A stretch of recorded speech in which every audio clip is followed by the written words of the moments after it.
Est située à moins de 27 km de la capitale provinciale Goma. Elle fait partie des objectifs à atteindre pour les rebelles du M23 qui tentent d'asphyxier la ville. L'armée congolaise tente de contrecarrer ses plans. Reportage Amani Alimassi et Golnouch Barzegar. Le long de la route nationale 2, des centaines de civils, hommes, femmes et enfants, avancent épuisés. Certains ont tout laissé derrière eux. D'autres ont pu sauver quelques biens, comme Élisée Soukali et sa famille, qui ont décidé de rejoindre Goma pour se mettre en sécurité.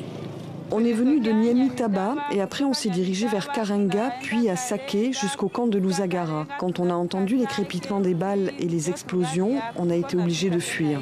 Tôt lundi, le M23 a attaqué plusieurs villages proches de Saké, le dernier verrou sécuritaire avant Goma. Seuls 27 km séparent les deux localités. La veille, c'était au tour de la cité minière de Roubaya, plus à l'ouest, de tomber sous le contrôle du M23. Une prise stratégique puisque l'on y extrait des minerais précieux comme le coltan et la cassitérite. Ces attaques et avancées surviennent alors que le M23 est censé amorcer dès mardi un retrait de ses positions. Pour l'heure, aucune tentative diplomatique n'a réussi à convaincre les rebelles de respecter le cessez-le-feu et de se retirer.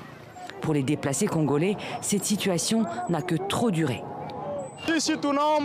On demande au gouvernement congolais, au président Félix Tshisekedi de nous envoyer d'autres militaires qui se soucient de notre province du Nord Kivu, qui vont nous défendre et combattre ces ennemis rwandais qui nous maltraitent.